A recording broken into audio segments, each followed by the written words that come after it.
एक बहुत ही प्रेरक कहानी है। अपना स्थान स्वयं बनाइए। एक बार एक राजा ने अपने मंत्री से कहा, मुझे एक आदमी की ज़रूरत है, अगर तुम्हें कोई अच्छा आदमी मिले तो मेरे पास लाना। मंत्री को काफ़ी खोजबीन के बाद एक युवक मिला जो एक जगह अच्छी नौकरी कर रहा था। मंत्री ने उसकी नौकरी छुड़वाकर और तरक्की का आश्वासन देकर उसे राजा के सामने पेश किया, लेकिन राजा को मंत्री की कही बात याद नहीं थी। कुछ देर बाद राजा बोले, शायद उस समय मेरे मन में कोई बात रही हो, लेकिन अभी तो मुझे किसी आदमी की कोई ज़रूरत नहीं है।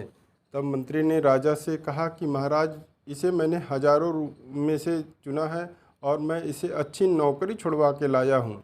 राजा ने कुछ सोचकर मंत्री से कहा, इस समय तो मेरे पास कोई काम नहीं, लेकिन अगर तुम कहते हो तो हम इसे अपने दफ्तर में चपरासी रख सकते हैं, लेकिन इसे मात्र 15 रुपये वेतन मिलेगा। राजा की यह बात मंत्री को बहुत बुरी लगी, लेकिन वह युवक बहुत खुश हुआ। उसने मंत्री को धन्यवाद देते हुए कहा कि मैं बहुत खुश हूँ क्योंकि मुझे अपने राजा की सेवा करने का मौका मिलेगा। मंत्री जब उस युवक को राजा के दफ्तर छोड़ने गया तो दफ्तर की हालत बहुत ही खराब देखकर मंत्री परेशान हुआ, क्योंकि दफ्तर के चारों ओर धूल और गंदगी थी। राजा कभी अपने दफ्तर नहीं जाता था, न ही वहाँ बैठकर कोई काम करता था। युवक कई दिन तक राजा के दफ्तर में सफाई करता रहा। राजा के उस दफ्तर में एक कमरा था जिसमें राजा को मिले अनेक कीमती उपहार कबाड़ में रखे हुए थे। उस युवक ने उस कीमती उपहारों का कबाड़ निकालकर बाजार में बेच दिया। उससे कई हजार रुपए मिले। उन रुपयों में से उस युवक ने दफ्तर के लिए अच्छे फर्नीचर और सामान खरीदे और दफ्तर को एकदम बदल के रख दिया। उसने अपनी मेहनत से कुछ दिनों में दफ्तर को शाही दफ्तर का रूप दे दिया।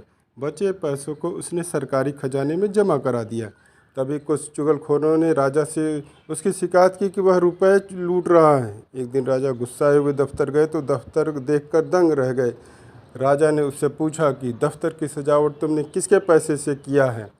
उसने राजा को ऑफिस के कबाड़ की सारी कहानी बताई और यह भी बताया कि बचे हुए रुपए को उसने सरकारी खजाने में जमा करा दिया है। राजा उस युवक से बहुत प्रसन्न हुआ और उसे अपने राज्य का वित्त मंत्री बना दिया। उसके वित्त मंत्री बनने से दूसरे मंत्रियों को बहुत परेशानी होने लगी, क्योंकि वह न तो स्वयं बेईमानी करता था, न किसी अन्य मंत्री को बेईमानी करने देता था।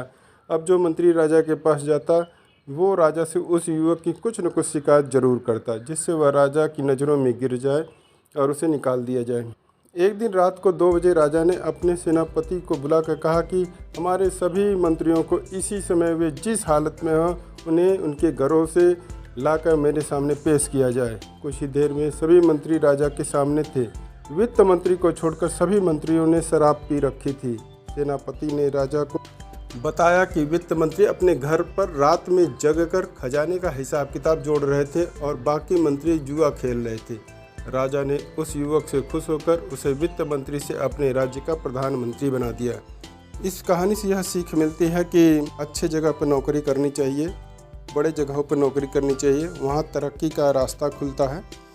दूसरा, हमें अपने ईमानदारी और कर्मठता से काम करना चाहिए। इससे हमें प्रमोशन मिलने में आसानी रहती है और हम प्रमोशन मिलते हुए काफ़ी उच्च पदों पर भी जा सकते हैं।